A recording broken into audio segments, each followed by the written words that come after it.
Les coups sur la porte d'entrée résonnaient par la rue déserte urgente. Le bois a vibré à chaque impact, comme si les officiers essayaient de traverser non seulement l'entrée, mais aussi le silence qui impliquait cette maison. « Bonjour, quelqu'un peut-il nous entendre? Veuillez répondre » cria l'un des officiers, la voix chargée de tension. Laura Hayes, l'un des officiers présents, a contourné le porche porté hors du temps. Ses yeux regardèrent l'intérieur par une fenêtre partiellement couverte de rideaux déchirés. « Dougie, viens vite, je pense qu'il y a quelqu'un à l'intérieur » a-t-il appelé le ton précipité. « Cela ressemble à une personne, c'est assis, mais ne bouge pas. » Alors qu'ils essayaient de décider de l'étape suivante, l'atmosphère chargée a suggéré que quelque chose de plus profond et de plus sombre attendait au-delà de cette porte. Jenny Wallace, la femme au foyer, était connue pour sa force apparente, mais aussi pour sa discrétion. Résidente d'Okamos, Michigan, elle était la mère de Lily, une fille de 6 ans qui semblait porter le poids du monde sur ses petites épaules. À l'école, Lily était une présence silencieuse,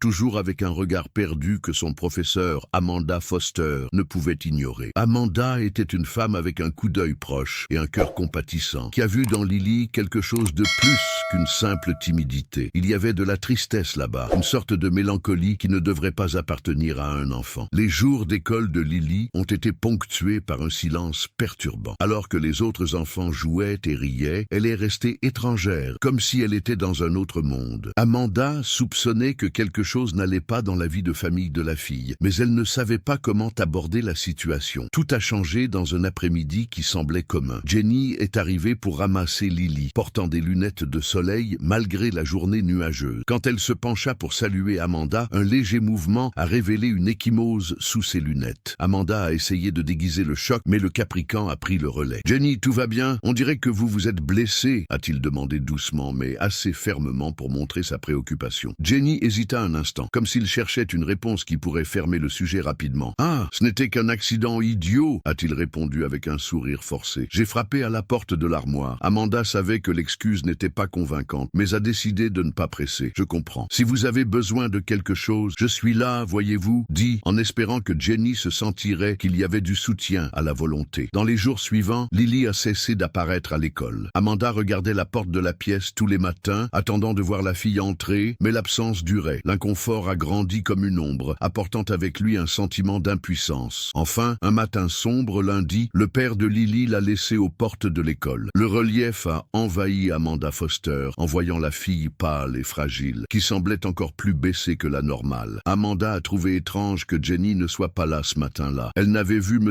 Wallace qu'une seule fois auparavant, le premier jour d'école. Il a évité tout contact visuel ou conversation, sortant à la hâte dès qu'il a quitté Lily. Amanda se souvenait encore à quel point il avait l'air nerveux, regardant rapidement quand elle a essayé de le saluer. Alors qu'Amanda a aidé Lily à s'installer, quelque chose a attiré son attention. Il y avait un petit morceau de papier sortant de la chaussette de la fille. Curieuse et prudente, elle s'est agenouillée pour l'ajuster et a retiré le rôle froissé. Le cœur d'Amanda a tiré alors qu'elle dépliait la note avec des mains tremblantes. Le message écrit à la hâte dans l'écriture de Jenny a envoyé un froid par sa colonne vertébrale. « Appelez la police. Ne laissez pas Lily rentrer à la maison. » Amanda contenait les larmes, submergée par la gravité de ce qu'elle avait lu. Ses soupçons étaient corrects, mais maintenant tout semblait encore plus réel et urgent. 18 ans sa préoccupation pour ne pas alarmer Lily. Amanda a demandé doucement « Lily, ta maman l'a-t-elle mise dans ta chaussette ?» La fille hocha la tête timidement, ne disant rien. Amanda savait qu'elle devait agir rapidement. Cachant la note dans sa poche, elle a conduit Lily dans la salle, où la directrice, M. Harrington, attendait. Le réalisateur Harrington, un homme de faible stature et d'expression grave, était connu pour son dévouement à l'éducation et aux soins à ses étudiants. En lisant la note, son expression a encore plus durci. « Nous devons impliquer immédiatement les autorités », a-t-il dit, à déterminer. Pendant que le réalisateur regardait Lily, Amanda est décédée le numéro d'urgence. Sa voix a brisé en signalant la situation à la police, décrivant la demande désespérée de Jenny. Monsieur Harrington, à son tour, a marché d'un côté à l'autre dans la pièce, murmurant « C'est inacceptable. Certaines personnes ne devraient tout simplement pas être des parents. » L'urgence d'Amanda et la fermeté du réalisateur Harrington étaient ce dont Lily avait besoin à ce moment-là. Il savait que chaque seconde disait d'assurer sa sécurité et Jenny. La tension dans l'air était palpable lorsque les autorités sont arrivées à l'école. Le regard inquiet sur les visages de la police, tout en mettant la note, semblait refléter le poids de la situation. Pourrait-il arriver à l'heure? Les équipes de sauvetage ont couru vers la maison de Wallace, à quelques pas variété de maisons. Le quartier, avec ses rues silencieuses et ses maisons âgées, semblait cacher des secrets sous le manteau de la désolation. Quand ils sont arrivés à la résidence de Jenny Wallace, la scène était sombre. La maison se décomposait, ses murs fissurés et le jardin abandonné, comme si le temps avait décidé de tout laisser derrière. La porte était verrouillée et aucune réponse ne faisait écho de l'intérieur. « Jenny, est-ce là ?» Il a appelé l'un des officiers, la voix sérieuse mais urgente. Ils ont crié pendant un certain temps, mais il n'y avait pas de réponse. La tension a augmenté. Amanda et le réalisateur Harrington, maintenant accompagnés de la police, ont commencé à se déplacer dans la maison à la recherche d'une autre entrée. Peut-être la porte arrière, suggéra Amanda, essayant de rester calme, tandis que ses yeux balayaient la maison. Mais alors qu'ils essayaient cette entrée, elle était également verrouillée. Y a-t-il une fenêtre ouverte? Le lourd silence qui a suivi semblait amplifier le rythme cardiaque de tous là-bas. C'est à ce moment-là qu'un bruit faible se répercute de l'intérieur de la maison, comme si quelque chose de lourd était tombé au sol. Tout le monde s'est tourné vers le son. Qu'est-ce que c'était? Amanda et le réalisateur Harrington étaient juste derrière avec les hearts accélérés. « J'ai entendu aussi », a déclaré Amanda, essayant de regarder par la fenêtre, mais l'obscurité à l'intérieur de la maison l'empêchait de voir clairement. Il savait qu'il ne pouvait pas perdre plus de temps. Avec un coup dur, la porte a été renversée. La scène qui leur s'est avérée était quelque chose qui ne serait jamais oublié. Jenny était allongée sur le sol, agitée, son corps marqué par des ecchymoses et des blessures. L'environnement environnant était dévasté, comme si un combat violent s'y avait produit. Le policier a couru vers elle, la lampe de poche illuminant son visage. Elle respire toujours. Nous devons la sortir d'ici, maintenant. Jenny, tu m'entends? Il a appelé, essayant d'apporter un signe de conscience à la femme blessée. La voix d'Amanda semblait douce, essayant de donner à Jenny un peu d'espoir. Lily va bien, elle est en sécurité, Jenny, ça ira bien. La police a immédiatement appelé une ambulance et les ambulanciers paramédicaux sont arrivés rapidement pour fournir les premiers soins. Alors que les ambulanciers paramédicaux s'occupaient des blessures de Jenny, la police a commencé à prendre les mesures nécessaires pour trouver l'agresseur et l'emporter en justice. Cependant, à l'intérieur de l'école, Lily est restée dans la pièce, inconsciente de ce qui se passait là-bas. Amanda, avec un cœur lourd, a emmené la fille chez le réalisateur Harrington, qui l'a soigneusement accueillie. Le directeur, essayant d'être aussi gentil que possible, a expliqué à la fille que sa mère avait été blessée, mais cette aide était en route. Lily le regarda avec de grands yeux, un mélange de confusion et d'inquiétude reflété dans son regard. Son innocence était brisée d'une manière douloureuse, une réalité à laquelle elle n'était pas prête à affronter. Amanda regarda avec un nœud dans son estomac, tandis que le directeur essayait de calmer Lily. La petite fille tremblait, ses yeux brillaient de larmes non battues, et Amanda sentit un poids écrasant sur ses épaules. Comment un si jeune enfant pourrait-il comprendre la gravité de la situation dans laquelle il a été inséré? La vérité commençait à se révéler à Lily, et elle devrait faire face à un monde beaucoup plus sombre que n'importe quel enfant. Et le pire n'était pas encore à venir. Lily pourrait ne pas comprendre complètement ce qui se passait, mais elle en savait assez pour réaliser que sa vie ne serait plus jamais la même. L'agressivité du père, les cicatrices que sa mère a portées et les yeux furtifs de partout ont commencé à raconter une histoire que la fille devrait apprendre à comprendre. Il faudrait des années pour que Lily se remette complètement de la douleur qu'elle portait. Tout au long de la conversation avec le réalisateur, elle est restée silencieuse. Ses grands yeux brillants le regardaient de près, alors que ses lèvres tremblantes restaient fermées, comme si chaque mot qu'il disait était trop pour sa jeune âme. Lorsque le réalisateur a fini de parler, un silence dense s'est arrêté dans les airs. Lily, avec une douleur visible dans son regard, a demandé à la question du réalisateur, et qu'il savait que ce serait le plus difficile de tous. « Est-ce que ma mère va bien ?» Le réalisateur était pâle et ne savait pas comment répondre. Il savait ce qui allait aller ensuite, mais n'était pas préparé à l'intensité du moment. Comment pourrait-elle lui dire que sa mère était à l'hôpital, se battant pour sa vie? Et comment pourrait-elle expliquer que son père était coincé sans le savoir quand ou si serait-il rentré à la maison? Il ressentait un poids insupportable sur ses épaules quand il a réalisé que pour cet enfant, ce serait une douleur impossible à comprendre. Le réalisateur a noté Lily, ses yeux brillants de confusion et de peur. Pour quelqu'un d'aussi jeune, les défis de la vie semblaient insurmontables, comme d'énormes montagnes qui ne pouvaient pas être grimpées. Il savait que rien à dire ne ferait disparaître la douleur, mais il a quand même essayé de lui donner un peu d'espoir. Il voulait croire qu'au fil du temps, les choses pouvaient s'améliorer. Mais est-ce vraiment possible? Alors que le réalisateur a eu du mal à trouver des mots réconfortants, les autorités de l'hôpital ont fait tout possible pour stabiliser Jenny. Amanda Foster, la professeure de Lily, était à côté de Jenny, offrant non seulement un soutien physique mais émotionnel. elle, étant une présence constante et ferme pendant cette période turbulente. Elle, qui connaissait à peine Jenny et sa fille, était devenue un pilier d'espoir, priant silencieusement pour que Jenny survive, afin qu'il ne soit pas trop tard. Amanda ne s'est pas éloignée de Jenny, jurant qu'elle serait à ses côtés jusqu'à ce qu'elle soit dans un état plus sûr. La seule fois où il était absent, c'était d'appeler le directeur et de demander des nouvelles sur Lily, qui était à l'école, complètement inconscient de ce qui se passait. Amanda voulait également savoir comment était Jenny, car son état était toujours très instable. Les heures passaient, mais l'état de Jenny ne s'est pas amélioré. En fait, tout semblait devenir encore plus compliqué. Lorsque Jenny est entrée dans une crise grave, les médecins ont couru pour agir, leur voix rapide et ferme, tandis que les infirmières ont suivi leurs instructions avec la même urgence. Le chaos s'est répandu dans les urgences, mais Amanda était là, ferme, regardant tout se passer avec un nœud dans sa gorge. Chaque mouvement semblait prendre plus de temps que la normale, comme si le temps avait ralenti pour refléter la gravité de la situation. Amanda, une femme forte et déterminée, n'a jamais imaginé qu'elle ferait face à quelque chose d'aussi dévastateur. Elle avait vu beaucoup d'élèves difficiles, mais rien ne l'avait préparée à la souffrance d'une mère en danger, essayant de résister à la douleur qui l'a presque avalée. Alors qu'Amanda regardait les médecins essayer de sauver la vie de Jenny, son esprit se tourna vers les événements de cette journée. Le simple fait de lire la note, la course à l'hôpital, tout semblait se dérouler à nouveau dans sa tête, comme un film sans fin. Elle a pensé à la douleur de Lily, aux questions sans réponse, à l'incertitude qu'elle a pendue au-dessus de leur avenir. Les larmes ont commencé à traverser les joues d'Amanda alors qu'elle regardait le combat de Jenny pour la vie. Elle ne pouvait pas croire ce qui se passait ou la situation où était cette jeune famille. Et pourtant, elle était là, faisant de son mieux pour offrir le petit réconfort qu'elle pouvait. Il savait que la douleur de Jenny et Lily ne disparaîtrait pas avec des mots simples, mais son soutien, sa présence, c'était tout ce qu'elle pouvait offrir à ce moment-là. Lorsque la police est arrivée à l'hôpital, l'air était lourd avec l'urgence de la situation. Jenny était là, inconsciente, et la douleur visible dans son corps a raconté l'histoire de la souffrance profonde. Les médecins ont travaillé rapidement pour le stabiliser, mais les questions étaient toujours pendues dans les airs. La police avait besoin de savoir exactement ce qui s'était passé. Jenny, nous savons que vous traversez une période très difficile et nous voulons aider, mais nous avons besoin de vous pour nous dire ce qui s'est passé. Les marques sur votre corps, les ecchymoses. Il semble qu'il y ait eu un abus. Pouvez-vous nous dire, a demandé l'un des officiers. La question a fluctué dans les airs. Simple,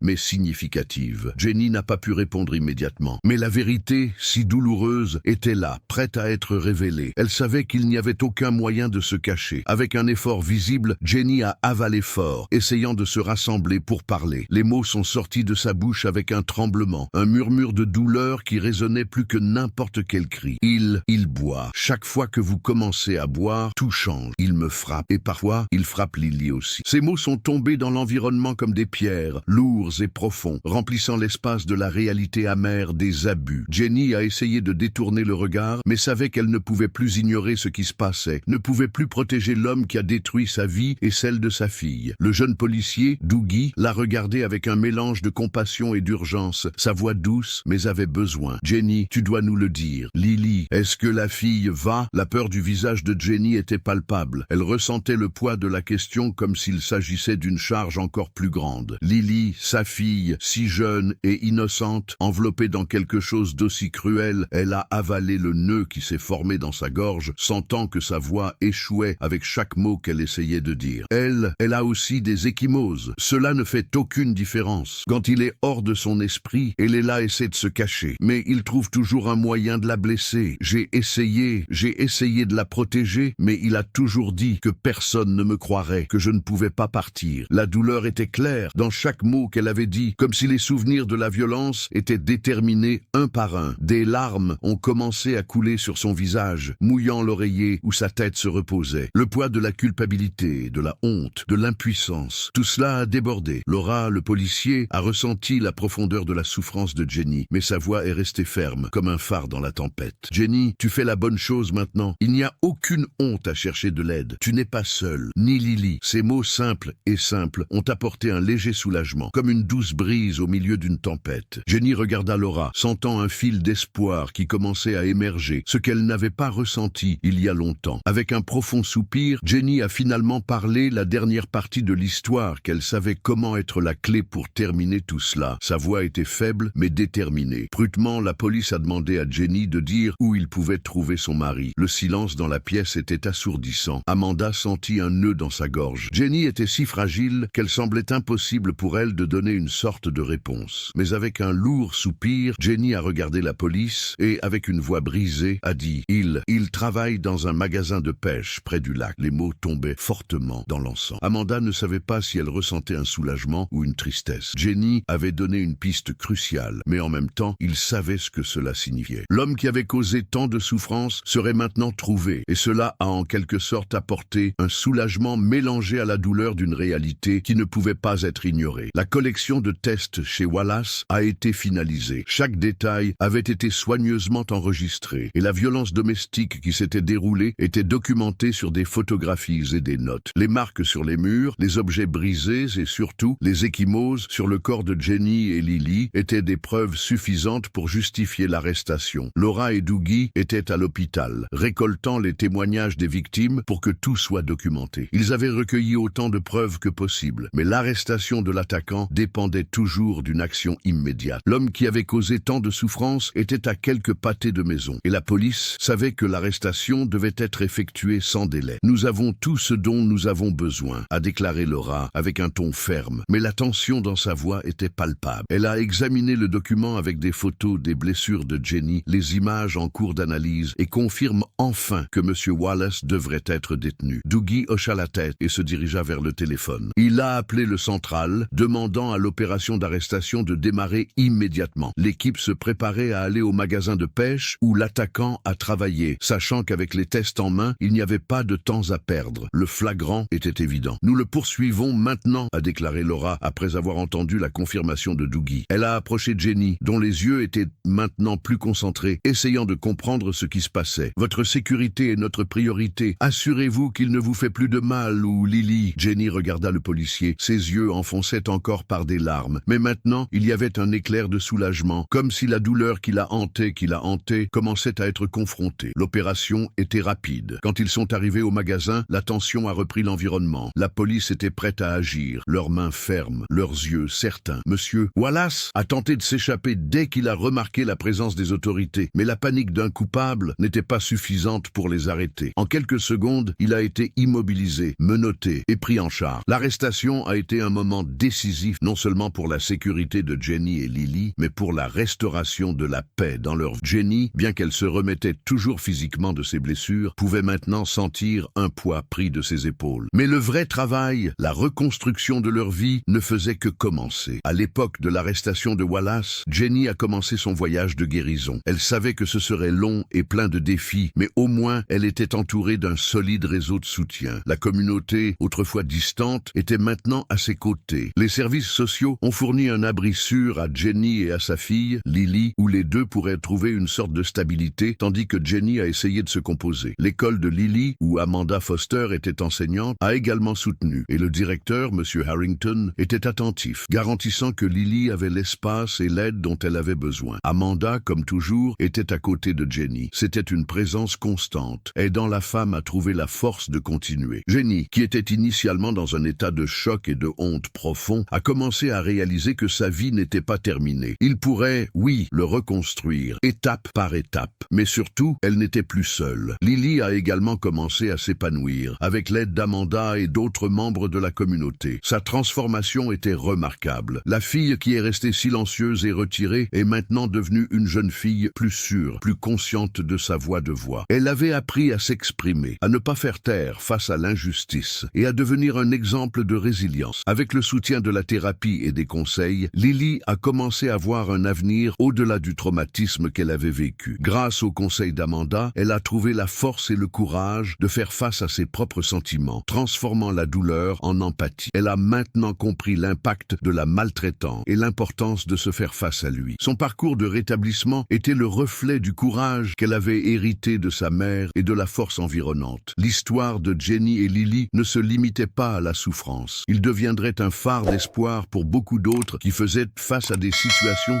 similaires. Les campagnes de sensibilisation ont commencé à être lancées dans la communauté, faisant la promotion de la lutte contre la violence domestique et encourageant les gens à parler. Le silence qui a autrefois dominé ces maisons était maintenant rompu et le courage d'une femme et de sa fille a inspiré les autres à sortir de l'ombre de la maltraitance. De plus en plus de voix, auparavant noyées de peur et de honte, se joignent maintenant à la défaite des horreurs du silence. Jenny, au fil du temps, s'est libérée des chaînes de la honte qu'ils avaient emprisonnée. Elle a trouvé la fierté de son parcours de surmonter et d'autonomiser. La douleur existait toujours, mais elle avait appris à vivre avec elle, à l'utiliser comme carburant pour lutter pour un avenir meilleur pour elle-même et Lily. Elle savait que le chemin serait long, mais plus seul. Dans les murs de l'école où Amanda travaillait, la transformation de Lily n'était pas seulement un changement individuel. Le dévouement d'Amanda envers ses jeunes, son engagement à construire un environnement sûr et accueillant, a eu un impact profond sur la vie de chacun. Cet acte de courage et de compassion a réverbéré, créant un réseau de soutien qui a non seulement changé la vie de Lily, mais a également apporté un nouvel espoir à sa famille. La douleur et le traumatisme qui dominent autrefois leur vie ont commencé à céder la place à la guérison, à l'amour et à un avenir plein de possibilités. Jenny, Lily et Amanda, chacune à sa manière, sont devenues des symboles de résistance, de courage et d'espoir. Ce qui semblait être la fin d'une histoire de souffrance est maintenant devenu un nouveau départ. La violence domestique laisse des cicatrices profondes et durables, en particulier chez les enfants qui grandissent dans des environnements d'abus. Lily, une fille de 6 ans, a porté un poids que personne ne devrait porter si jeune, et la douleur de sa mère, Jenny, était tout aussi silencieuse et dévastatrice. Cependant, l'histoire de Jenny et Lily montre que l'intervention et le soutien peuvent changer des vies. Quand Amanda, l'enseignante de Lily, a agi et a demandé de l'aide, elle a été la clé pour briser le cycle de la violence. Il est essentiel que nous soyons tous conscients des signes d'abus et que nous ayons le courage de dénoncer. Souvent, les victimes sont isolées, mais avec le bon soutien comme Amanda, Jenny et Lily peuvent commencer à reconstruire leur vie. N'ignons pas la souffrance de ceux qui nous entourent. La déclaration de violence domestique peut être la première étape vers la guérison et donner aux victimes la possibilité d'un avenir meilleur. Si vous avez aimé cette histoire, n'oubliez pas de laisser votre lien et de vous abonner à la chaîne. Ici, vous trouverez chaque jour des histoires passionnantes, faites pour toucher le cœur. Et je suis sûr que l'histoire qui apparaît à l'écran maintenant vous virera aussi. Ne le manquez pas.